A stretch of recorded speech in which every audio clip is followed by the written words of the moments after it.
right, ladies and gentlemen, in the Rose Bowl in Pasadena, this could be the end of it all for those who would be champion. Jeremy McGrath can put the title on ice here tonight. He sits at the gate with 19 other challengers, all of whom would like to derail his win streak. This would be his 9th series win, and that would tie the record for single-season victories. It's just a remarkable season for Jeremy McGrath, and the payoff could come tonight. What do you think, Myers? Is he up to it? Well, I'll tell you, there are a bunch of combinations. We went over some of them in the early going as the start is just about underway. The thing to remember is McGrath has to lose to Kedrowski tonight in order to not win the championship. And who's it going to be out front?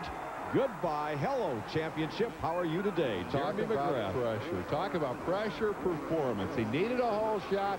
He got a hole shot. And just as he has done all year, Jeremy McGrath has left him playing catch-up. Here's a battle. Emig side by side with Cooper. Who's going to get the spot? Emig's got the inside. Cooper's got the outside and the momentum. And he's into second. Cooper, who's never won one of these things. Well, time is running out. Let me take you back to Daytona. The hole shot belonged to Jeremy McGrath, or he was the leader, in the early laps. Who came from out of the pack to beat him but Mike Kedrowski? He won his first Supercross there. Kedrowski has to do that again tonight, or championship is gone. I wasn't counting. Was he 6th, I think, for Kedrowski, number 3? So he's got some catching up to do on a racetrack some guys have described as hard to pass on. Others have gone out and passed quite impressively, notably Emig. We just had a wide shot, and would you look at the lead that McGrath has already opened up. Now, Cooper is trying to reel him in. He's trying to cut some of that distance down. There's Kedrowski back in 6th place. But McGrath is not letting up a bit as we watch the only rider that has a chance to wrest the title away from Jeremy McGrath. McGrath is just burying the rest of the field. I think he has made the championship issue moot unless, and it's a big unless he crashes. Here is Lusk trying to hold off the charge of Kedrowski.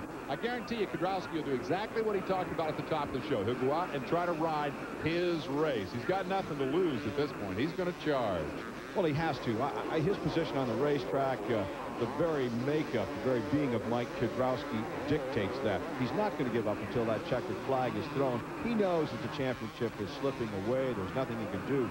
But I guarantee you, he's not going to sit back and say, well, it's all over. I guess I'll weep and cry. He's going to go for it as hard as he can. Here's a battle now as Ezra Lusk is coming up to challenge Jeff Stanton, the defending champion. Another youngster coming up to beat on the veteran Stanton. And for Ezra Lusk, this is a continuation of a disappointing season. Lost the 125 championship to Doug Henry, but says there's nothing personal between the two of them. No, it's not anything personal with Doug. I think we're both going in just to get experience. I've got one more year on the 125, and this will be his last year. So he's riding it to get experience for next year, and I'm just riding it to get experience for next year also. So it'll make me stronger, and it'll give me more confidence going into the series next year if I do good. And I just want to, stay healthy and try to get some good points here and for a national number and just try to ride smooth and good.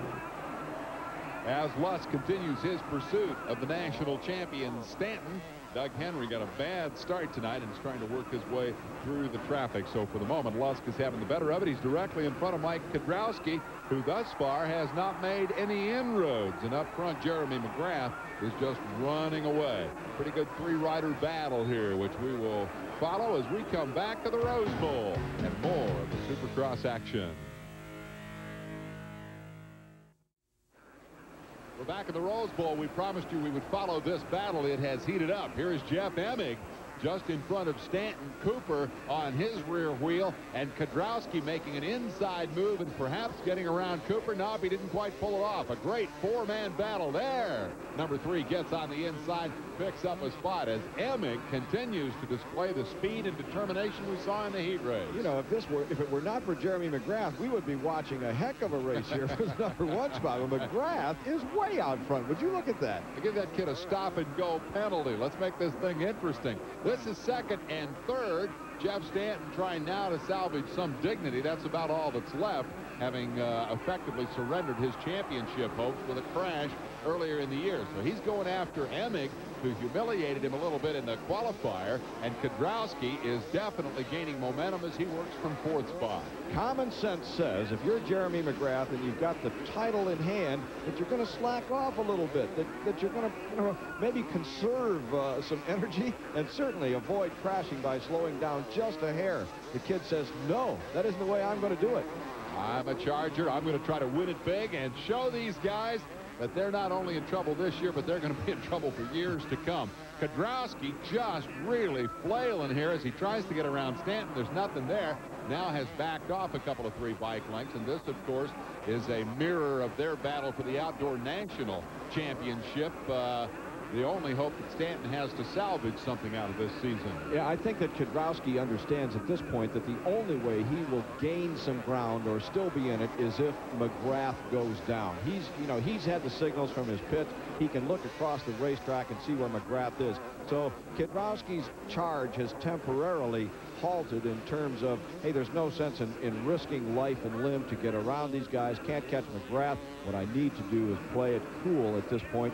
Pass if I can, but hope that McGrath has some kind of problem. Much as we all might try to hype the fact that he came in here, Mike Kedrowski, with a chance to win the championship, it would have taken an absolute miracle for him to pull off the crown, and he knows that, and certainly Jeremy McGrath knew that. So for the 4th place man, Mike Kedrowski, I think it's bragging rights and saving face that tonight is all about. For Stanton, he wants to get around Emig. He definitely wants. He's working hard at getting around Emig, and this is about as good as Stanton has been, has ridden all year. And he makes the pass.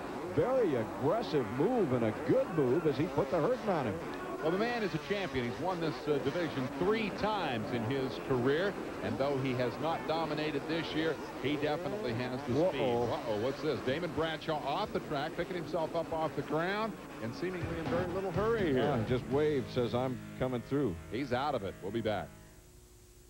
We're back in Pasadena, the Rose Bowl, and a riding clinic being conducted by young 21-year-old Jeremy McGrath. He's been given the sign that Jeff Stanton is now pursuing him. I don't think it's going to bother him much. I don't think so either, because I would have to think that Stanton, if he were to catch up, and here's the distance between them. We're looking at a time clock here. Look at this. 8, 9, 10, 11, 12. If by some reason Stanton should catch him, Stanton ain't going to make that pass. I can make you that as a promise. Honda won't allow that. We got back to Kedrowski as the 4th place man there. He is now left to race with Emig as Jeff Stanton has checked out from this battle, and he'll make some effort to try to run down the leader, but you're exactly right. McGrath's not going to let it happen. You can see the interval to Emig is growing a little bit. It's maybe 4 or 5 bike lengths. I'm surprised Kedrowski hasn't been able to get through these guys. Well, again, I think that Kedrowski, is understanding that something is going to have to happen to McGrath. So given that, he's just sitting there and he's not too concerned with making the pass early. There's no way he could catch him, Dave. And he's just got to hope that that's something, whatever it might have been. If it happens, he'll be in a position to pounce. And if it didn't happen, then, what difference does it make? I guess the other point to make is that to some extent, he's protecting 2nd place in the championship, were he to throw himself on the ground. And he needs to stay upright no matter what. He has to stay upright. And so will this develop into a heated battle? Well, here comes Kedrowski to make a move. He's alongside Emig. Emig will have the better line, but Kedrowski beats him to it. See, he just picked his spot, and he made the pass there where there was plenty of room. Didn't get into any kind of trouble. That's the way he's been riding all night long since the opening laps when McGrath got away from him. So Kedrowski is now 3rd, and it really doesn't change the picture a great deal in terms of the championship. McGrath's got them all covered, and here he is out front and cruising. We'll be back with more.